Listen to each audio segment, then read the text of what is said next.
Hello, my young friends. Life or marks? What would you choose? That's a larger question I want to raise in this video. So I would request all of you to stay with this video right till the end. Now, I'm not naming any school out here for three specific reasons. One, I do not believe in this name and shame culture.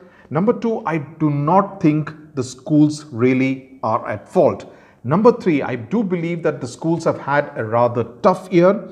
They've tried their best to provide the students with the best possible education and learning given the financial constraints that they found themselves in, and the same definitely goes for all the school teachers. Given the fact that many of them are not very tech savvy, they have adapted themselves pretty well, and I have huge respect for what they managed to do through this academic year 2020-21. Now, even though the ICSE Council cancelled the Class 10 board examinations and said that the students must be promoted to Class 11 and asked the ISC schools to start the admission process for students who want to gain admission to Class 11, a number of ICSE schools across the country are still conducting pre-board examinations, what are also called prelim examinations or preparatory examinations. Now, I'm not saying a majority of the ICSE schools are doing it, but a significant number of ICSE schools are definitely engaged in conducting these pre-board examinations. Now, let's look at the information that I've gathered from students and parents across the country. The maximum number of mail I received was concerning a school in Thrissur district of Kerala, where exams are being conducted from the 10th of May. There is another one in Pathanamthitta district of Kerala, where students have been asked to come to the school in civil dress, not in uniform, so that no one really knows about these exams being conducted. There is also another school in Ernakulam district of Kerala, where these pre-board examinations are being conducted. Now, there is a school in Chikmagaluru district of Karnataka, and according to the timetable of the examinations which I have with me, the exam started today with the English language paper, and this is the third pre-board examination that this particular school is conducting. And what is more concerning is that these are offline examinations, and that is a point of worry.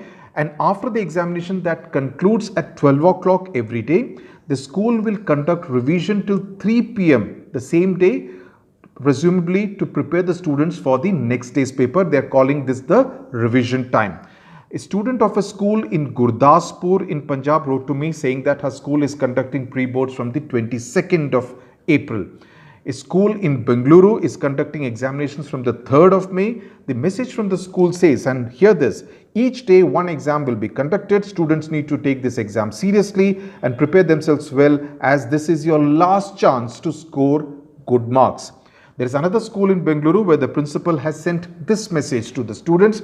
Students, kindly be prepared for your next preparatory, which will be sent to the board. Keep studying. And incidentally, this is the fourth preparatory which is being conducted by this particular school. A student wrote to me from Goa saying that his school is starting a fresh set of pre-boards from the 24th of April, and the school has forced all students to appear, that it is compulsory for each one of them to take this examination, and there will be no gap between the 10 papers.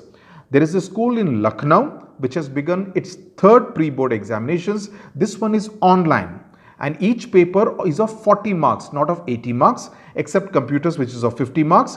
The student who wrote to me suspects everyone will be encouraged to cheat. That is his apprehension, so that good marks will be secured, and then the marks will be doubled. Instead of 40 out of 40, it will be made out of 80 and sent to the council in case the pre-board marks are what the parameter is when kind of assessing each one of the students by the council. A school in Bengal is conducting MCQ based examination, which is definitely not the format the ICSE council follows. And this is for 40 marks, and these are online examinations, so pretty much you know what the intention is. A school in Jamshedpur is conducting online pre-board exams. 5 tests are already done. The remaining 5 will be conducted finished by the 27th of April. Now, I can cite many more instances like this from different parts of India where I've got reports. Now, let's look at the broader picture, and that is what is important. Why are schools conducting these pre-board examinations? It is not as though they are fond of putting the students through all this agony and also at grave risk. They also know that the examinations have been cancelled. So why are they really conducting these pre-board examinations, right? And that too, some of the examinations are being conducted offline, right? Also in the cases of online, it is not as though the school does not know what really happens in an online examinations. I'm sure all you students know. It is only because of a lack of communication from the ICSE Council to all these schools on what will be the criteria that will be followed in assessing each one of the 2 lakh odd students who would have appeared for the board examinations. And since last year, since the council had asked for the pre-board examinations in 2020, the schools obviously assume that the pre-board marks will be the ones which will be taken into account. So whichever school managements, when they find that their students' marks are really not up to the mark in the previous preparatories, in the previous pre-board examinations, so now they are insisting that they need to take this fresh set of pre-boards so that their marks can be, maybe they will set easy question papers or whatever be the case, or the marking will be lenient. It will be ensured that the final results of this pre-boards are decent enough. They give the school a good name, which is why the students are being compelled that it is mandatory for them that they need to write these examinations. Would the pre-board marks really be the parameter? We do not know. As I said, the council has not communicated. To my mind, it should not definitely be the sole parameter. It can possibly be a combination of some pre-board examination, a little bit weightage given to that, internal marks of some kind of assessment carried out by the schools, project marks most definitely. And I do not know, that is something which I'm hearing, maybe even the 9th class final board marks, because remember that particular examination paper was set by the council, even though the checking was done by the school teachers, right? So we do not know whether it will be a combination of all these different parameters. We do not know, but definitely the pre-board examination marks cannot be the only parameter. The question I want to raise is, why cannot the council communicate? Why can't it communicate? Don't tell the world. Do not let the world know about it, but at least tell the schools who are your principal stakeholders. The students, the parents do not interact with this council. They interact with the school management. They interact with the principal. They interact with the headmaster. They interact with the teachers at the school. They have a relationship with the schools. You got to let the schools know what is on your mind. What is it that you plan to do? Because the schools at the end of the day, and I do not blame the schools for it, they want a good result, not just for the name and the image and the reputation of the school, but also for the future, in a sense, of the students themselves, right? For the sake of the students. So for this, they are willing to even take a huge COVID risk. And if you see the reports today, if you see the media reports today, there are a large number of children below the age of 18 who are also testing COVID positive.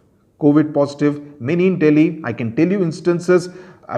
My own daughter's classmates have tested COVID positive. So in that sense, how fair is this to put children of the age of 15, 16 through all this? Is it really fair? Should schools do it, and shouldn't the council tell the schools what is it that they have in mind, right? Who will take responsibility if a student goes to the school to take the examination and ends up testing positive and thereby subsequently passing it on to members of his family? The schools become the villains of the piece, right? If you analyze, but if you analyze it deeply, it's not the schools who are really to blame entirely, because the schools at the end of the day are as helpless as the students themselves. Now, the way I look at it is that these pre-board examinations, when the board examinations have been cancelled, are pointless, absolutely pointless. More so when risk is being undertaken like this for offline examinations, which is why I began by asking, life or marks? Life or marks? 2021, I really believe, is the time to change. It's really the time to change, and change in this particular case has to begin right from the top, right from the ICSE Council. I do hope they would take this information in the right spirit and do the needful and not put students as well as teachers at such grave risk. I mean, they really need not be subjected to risk of this kind, to a huge health risk of this kind. Thank you very much for watching.